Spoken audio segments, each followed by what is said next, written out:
At the time of recording this video, the Stone Ocean anime is right around the corner, only 8 weeks away actually, but who's counting? Anyways, later this year, a lot of people are about to be introduced to a brand new JoJo, Jolyne Kujo. And for us old fans, we'll be revisiting Jolyne's character and her story arc in a whole new experience and medium. So in celebration of Jolyne's breakthrough into the anime, I wanted to do a video dedicated to her character, but in a way that brings familiarity to her by reminding us of that Joestar spirit she carries, and what it is exactly that connects her to all of the Joestars that came before. It's most common in the series for JoJos to carry the most direct similarities to their parents, like for example Josuke and Joseph and Giorno and Dio, and Jolyne is no exception, being the daughter of Jotaro Kujo, which makes her a very exciting character to be around, especially after you get to know her a little bit and see just how much of Jotaro's influence she carries, but certainly in a unique manner that defines Jolyne's character as her own while still connecting that bridge to her father, which embellishes Jolyne with a certain nostalgia and callback-like quality,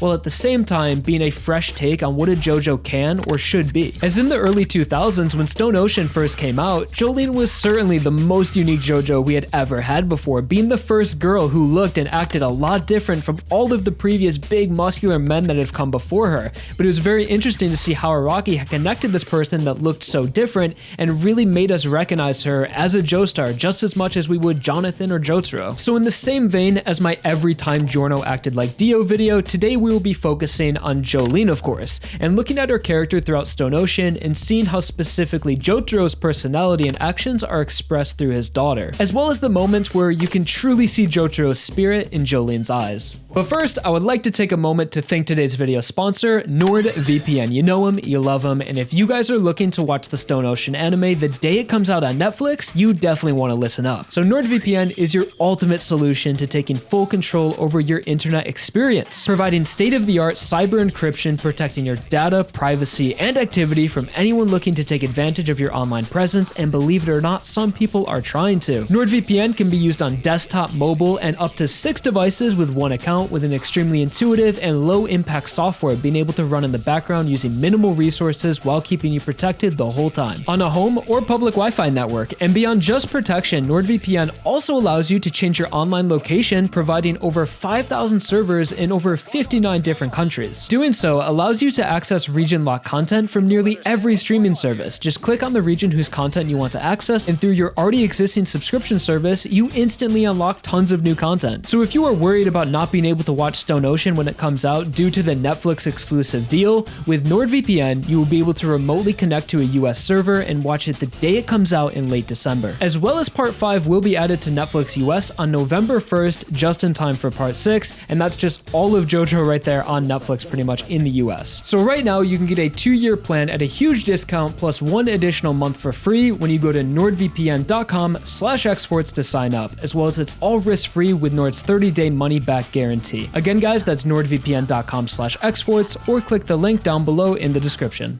So starting at the beginning of Jolyne and Jotaro's stories, there is the immediate similarity that they're both introduced to the audience from inside a jail cell, which is the first of many callbacks Jolyne has to Jotaro, but this communicates their shared rebellious natures, being associated with the delinquent or Japanese Yankee character trope. And although it's clear to see they project a similar edgy demeanor, it's important to distinguish the differences between them, showcasing how Jolyne is not just a clone of Jotaro with a new look, but entirely her own character. For example, why are they in prison? In Jotaro's case, he got into a street fight and severely hurt some thugs, as Star Platinum was only trying to protect him. This led Jotaro to believing he was possessed by an evil spirit and willingly locked himself in a jail cell to protect others, which immediately changes our perspective of the character, showing Jotaro is actually extremely caring to those around him. And even for consideration of the thugs beating him up, Jotaro says it took all of his will to stop his evil spirit. Meanwhile, in Stone Ocean, Jotaro's daughter, around the same age as him when he was first arrested, is in prison for manslaughter, and although she was actually framed to be driving the car along with a DUI charge, she had still committed a crime of attempting to cover up a murder when assisting her boyfriend Romeo in hiding a body, which is pretty serious. And also we learned that Jolyne had a previous criminal record of 2 thefts, and at the age of 14 was a member of the Hell Rider gang, which just can't be good. So unlike Jotaro, who is pretty much your model student up until high school, Jolyne is an actual delinquent with a questionable past, which may have been a result of her father abandoning her from from a young age. But during her trial, it was clear to see that Jolyne was attempting to get her life under control. She said she was returning to school and didn't associate with the Hellrider gang at all anymore, but unfortunately just got caught up in the fate of a Joestar. And although she did hide the body with Romeo, she was initially extremely adamant to calling the police and was almost manipulated and coerced in by Romeo, but still not really a good excuse. So Jolyne's not exactly a terrible person, just straying down the wrong path in life, which is much different from Jotaro, as Jolyne is actually way more reckless and criminal than her father. Which really highlights just how unique Jolyne is, not only because of the gender swap, but with Araki playing with the idea of what a JoJo can or should be,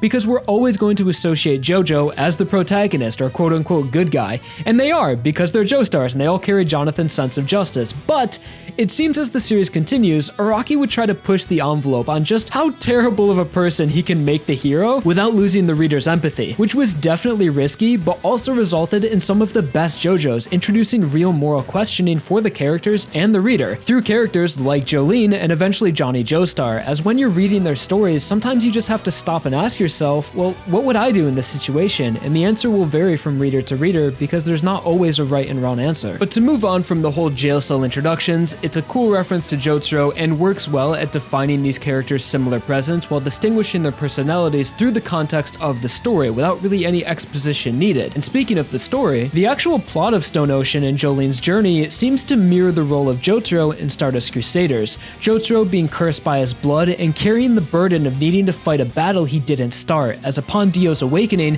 Jotaro's ordinary life is thrown into turmoil with evil spirits and an ill-stricken mother, forcing his hand to set out on a journey to break the curse and defeat Dio. Meanwhile, in Stone Ocean, Jolyne carries the same burden of fate, and whose life is thrown into even deeper turmoil by a man carrying out Dio's will, his successor. Cursed by blood, once again, Jolyne is framed for murder and given a 15-year sentence simply just to be used as a pawn in Father Pucci's greater goal of achieving heaven. And the overly complicated yet successful plan in the beginning of Stone Ocean by Enrico Pucci of luring Jotaro to Green Dolphin results in him falling ill after being stripped of his stand-in memory discs by Whitesnake, which leaves Jotaro in a comatose state for a majority of the part, and it's up to Jolyne to defeat Pucci in order to save her father, which is extremely similar to Jotaro's role in part 3 of needing to save his ill mother by defeating Dio, further connecting the strands of fate between father and daughter. It can almost be said that Stone Ocean is a retelling of Stardust Crusaders, or a repeating of the cycle, which is an important theme to consider by the end of the part. As if the Joestar bloodline had continued, so would the curse, generations of unfair fates being born into fights of their ancestors, and this theme of the Joestar curse is most predominant in the stories of Jotaro and Jolyne, inheriting the fate to fight Dio, something neither of them asked for or deserved, which stripped them of their youth. The villain of Stone Ocean, Enrico Pucci, also plays an interesting role in this theme. Being the successor of Dio, he can also be seen as a descendant of sorts, a descendant burdened to live and fight for their ancestor, although in Pucci's case, willingly. There's an arc nearing the middle of Stone Ocean where Jolyne and Pucci fight in the tall grass outside the prison, and Jolyne handcuffs herself to Pucci to keep him in range of her stone free, which firstly is badass and on Jolyne's part definitely a Jotaro-esque move, but secondly has a certain symbolic quality I find quite profound. The idea that these two characters are not fighting for their own ideas or reasons, but for that of their inherited fates. Pucci fighting for Dio, and Jolyne forced to fight the will of Dio. And it's that commonality or curse they inherited that connects them, creating a dichotomy between the two characters, literally chained together, connected by fate. Just some really badass symbolism of Araki in that fight. But beyond the overarching role and plot similarities Jolyne and Jotaro share, there are a ton of more specific callback-like similarities throughout the part. Circling back to the beginning of Stone Ocean, in the fight against John Gallier, Jolyne uses Stone Free to catch a bullet, referencing Star Platinum's first appearance, catching the bullet Jotaro fires at himself in the jail cell to show his evil spirit. And on the topic of stands, their stands are not really similar at all, actually. Yes, they both punch stuff, but who doesn't? While Star Platinum is all about power and speed, Stone Free is more resourceful and versatile, making up for its shortcomings in power. There's even a scene where Jolyne attempts to use Star Platinum through the stand disc, but it's quickly ejected as it's just too powerful to possess, truly a testament to Star Platinum's ability. And this difference in stand power is definitely attributed to their differing personalities. While they are cut from the same cloth, they have their own unique shades. For example, Jotaro is extremely stoic. He will remain quiet and perceptive in tense situations, situations, searching for any possible solution while keeping his cool, even if he's in pain, never wanting to show his enemy how he truly feels. While Jolyne is a lot more expressive and very open about her opinions, she will speak her mind to anyone and everyone, even if it gets her in trouble. She's also very confrontational and won't play along with any facades. If she sees you doing some bullshit, she's gonna call you out. And out of all of the JoJos, I would definitely consider Jolyne the most hot-headed, violent, and outspoken of the family. Truly a certified girl boss, blending a bit of Joseph with Jotaro. And it's also worth mentioning that Joseph is quite comparable to Jolyne, and their similar personalities were paid homage in some battle tendency key artwork where Joseph is drawn with multiple Jolyne references, which makes sense because they are very similar. But when it comes time to lay down the law, the final beating is when we can truly see the most Jotaro within Jolyne, inheriting the Ora Ora stand cry, of course, and she tends to have longer stand barrages more often. Nothing quite comparable to the 7-page Muda,